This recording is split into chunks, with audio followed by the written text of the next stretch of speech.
es cierto? ¿Qué es? ¿Cómo? ¿Qué es la verdad? ¿Por qué no me dicen? Si algo pasó, algo le hicieron. El 26 de marzo del 2021, la Corte Interamericana de Derechos Humanos emitió sentencia en el caso Huachalá Chimbó y otros versus Ecuador. El caso llega a la Corte Interamericana por presuntas violaciones a la Convención sobre Derechos Humanos cometidas por el Estado ecuatoriano en contra de Luis Eduardo Huachalá. El señor Huachalá ingresó al hospital Julio Andara con autorización de su madre el 10 de enero del 2004, debido a ataques epilépticos. El 17 de enero se registra que el paciente desaparece del hospital y el domingo 18 se le informa a la madre, quien presenta una denuncia por la desaparición de su hijo y se abre una indagación previa en fiscalía. Tanto familiares como autoridades realizan búsquedas sin éxito.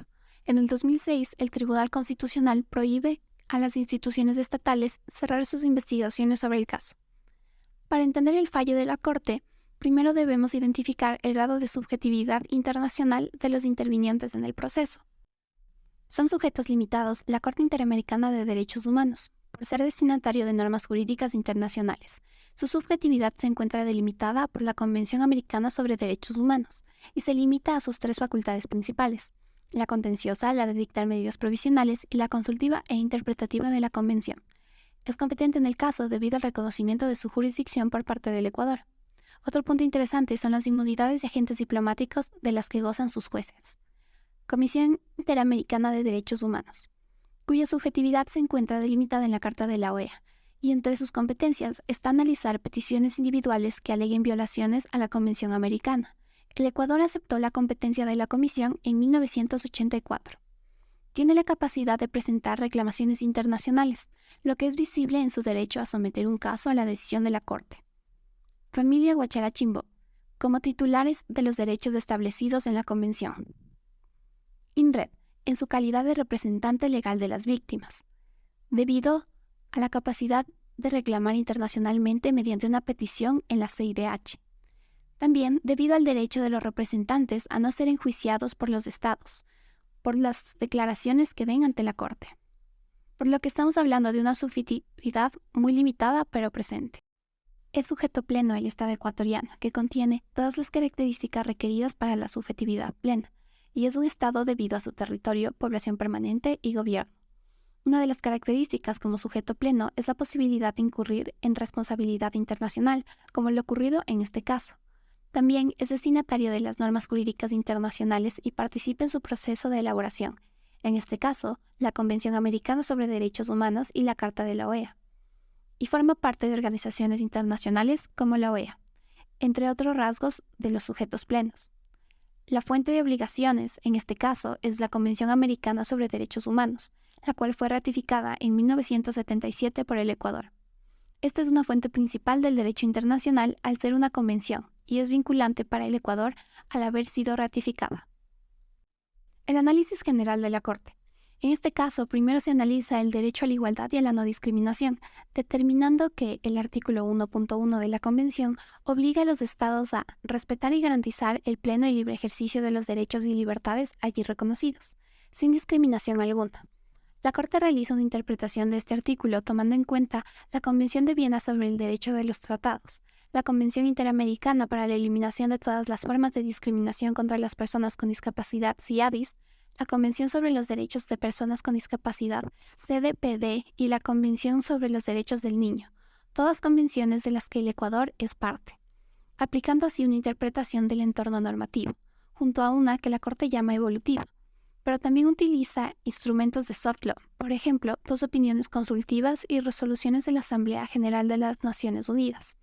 Todo esto le permite establecer que la discapacidad es una categoría protegida por el artículo 1.1 de la Convención Americana e implica la obligación estatal de prohibir cualquier norma, acto o práctica discriminatorio basada en la discapacidad real o percibida de la persona. La Corte también define lo que es discapacidad, y para llegar a un concepto toma en cuenta la definición que tiene el CIADIS y el CDPD, definiéndola como no solo la presencia de una deficiencia física, mental, intelectual o sensorial, sino que también la relaciona con barreras o limitaciones existentes para que las personas puedan ejercer sus derechos de manera efectiva. Segundo, se analiza sobre los derechos al reconocimiento de la personalidad jurídica, vida, integridad, libertad personal, dignidad y vida privada, acceso a la información y salud en relación con la obligación de respetar y garantizar derechos y el deber de adoptar disposiciones de derecho interno. Sobre las obligaciones que la Corte extrae de la Convención Americana.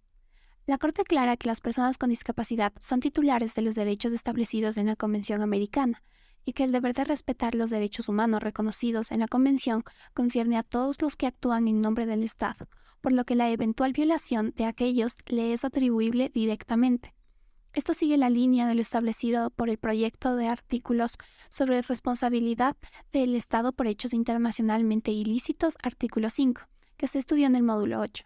Sobre el caso, la Corte observa que el señor Huachala Chimbó se encontraba institucionalizado en un hospital psiquiátrico público, por lo que el Estado tenía la obligación de supervisar y garantizar el derecho de los pacientes a recibir un tratamiento digno, humano y profesional, y a ser protegidos contra la explotación, el abuso y la degradación. Para la Corte, la falta de recursos económicos también impidió que Luis Eduardo tuviese acceso a las medicinas que necesitaba, por lo que en este caso confluyeron distintas fuentes de discriminación asociados a su condición de persona con discapacidad y a la posición económica por la situación de pobreza extrema en la que vivía.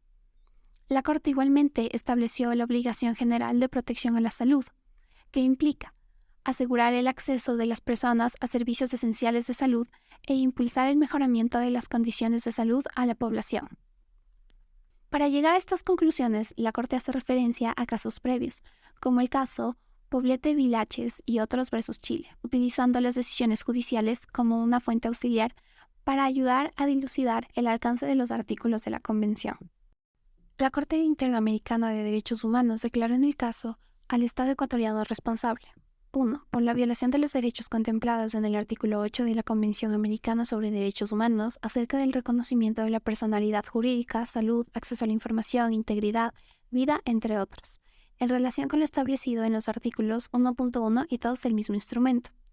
2. Por la violación de los derechos reconocidos en el artículo 3 de la Convención sobre garantías judiciales efectivas y protección judicial en relación con el artículo 1.1 del mismo instrumento, en favor de Luis Eduardo Huachala, su madre y su hermana.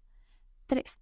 Por la violación al derecho a la integridad personal, reconocido por el artículo 5.1 de la Convención en relación con el artículo 1.1 del mismo, en favor de Luis Eduardo Huachala, su madre y su hermana.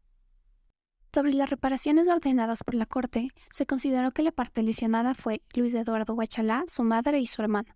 Como medidas de cesación, está la obligación del Estado a investigar los hechos, identificar y juzgar a los responsables, y también determinar el paradero de la víctima. Como medidas de no repetición, está la adecuación de la normativa existente y capacitación al personal médico. Como medidas de reparación, está la indemnización al ser imposible la restitución. La indemnización fue de $100,000 a la familia de Luis Eduardo.